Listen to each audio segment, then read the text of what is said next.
Mais alors Dorian, donc quelle analyse à chaud à faire après cette victoire qui a quand même été assez large, je dirais. Ouais, en fait, on s'est facilité la tâche dans l'entame. On a extrêmement bien servi pendant les 2 premiers sets. C'était moins le cas au troisième, on a fait plus de fautes, mais pendant les 2 premiers sets, on a été plutôt très juste dans la prise de risque au service. On fait autant d'ace que de fautes, je crois, ou à un peu de choses près, et ça, c'est très rare. Généralement, dans les ratios, il y a beaucoup plus de fautes que d'ace. Et quand on arrive à équilibrer ce ratio-là, c'est vraiment de l'ordre presque de l'exceptionnel. Ça doit être la première fois qu'on le fait cette saison. Et donc voilà, on est content parce qu'on était sur une dynamique plutôt moins favorable depuis qu'on joue sans Thibaut, parce qu'on a un peu moins de volume de jeu que d'habitude, donc on doit trouver des solutions. On n'est pas trop dans notre registre habituel. Donc voilà, c'était plutôt cohérent aujourd'hui, j'ai trouvé. Alors on l'a vu encore ce soir, l'importance à la fois stratégique et mentale du premier set qu'il faut gagner. D'ailleurs c'était le set le plus accroché entre les deux équipes.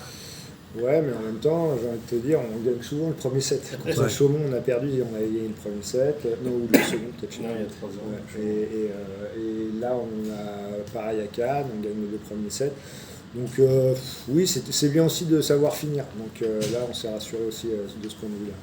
Tu disais l'absence justement de votre libéraux. Qu'est-ce que tu peux nous dire sur Martinez Franqui qui le remplace Il fait largement le job dans le sens où Yann, s'il jouait sur ce poste-là, ce serait le meilleur joueur du monde. Donc on n'est pas perdant sur ce poste-là, mais en fait là où on est perdant, c'est que d'habitude on joue avec les deux. Et donc du coup on a un volume de jeu en défense, sur notre fond de jeu, sur notre qualité de premier contact, qui est sûrement le meilleur de la ligue. On a d'autres peut-être points faibles, on a moins de dimension athlétique que les gros que Tours ou Montpellier, mais sur ce premier contact-là, on est très très bon. Donc quand on joue plus qu'avec un seul des deux entre Yann et Thibaut sur le terrain, on perd quand même une bonne partie de notre en plus de notre identité, parce que l'équipe est construite comme ça, on joue comme ça depuis le début, et donc là on se retrouve avec avoir moins de stabilité sur ce premier contact, mais on doit trouver d'autres solutions. Donc il y a Tony qui apporte son service. Aujourd'hui Tony a été exceptionnel, donc c'était plus facile, mais voilà, il faut qu'on doit trouver une autre manière de jouer que ce qu'on joue depuis le début quand on est comme ça, dans cette configuration-là. Et tu peux faire un point sur la blessure de Thibaut, justement, il a quoi Il a une entorse, entorse où à la cheville droite. Et du coup, il était trop juste pour ce soir. Ça va être limite pour Toulouse, mais on fait tout pour le ramener le plus tôt possible. Mais voilà, il se fait une entorse à la cheville à l'entraînement la veille du match contre Chaumont. Donc tu te parlais de Tom qui a fait grosse partie ce soir, Ouais. et d'ailleurs désigné MVP, ce qui arrive assez rarement. Alors justement, quelque part, même si cette récompense est purement symbolique, elle récompense, je pense, un garçon qui est exemplaire par son état d'esprit notamment. Oui. Et puis en plus, on ne le sait pas quand on nous voit de l'extérieur, mais en plus, en ce moment, pendant quelques temps, il a été un petit peu en difficulté avec son épaule, donc il a joué un peu gêné aussi. Non, je suis content pour lui parce qu'il le mérite vraiment.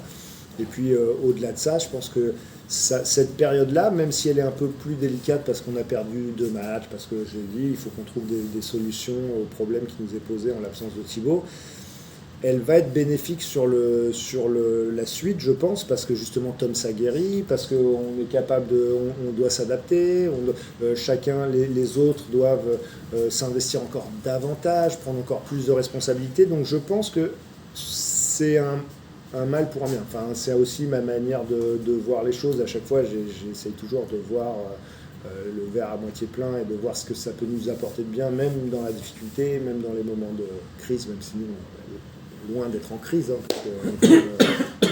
Voilà, mais je pense que ça me rend positif pour la suite.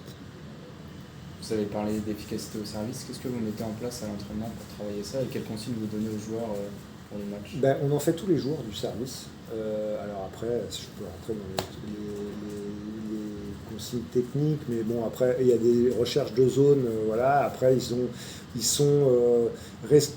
on a une hiérarchie aussi dans les fautes. Toutes les fautes ne se valent pas, ce que j'essaye de leur expliquer. Par exemple, la faute la plus grave, c'est la faute dans le filet.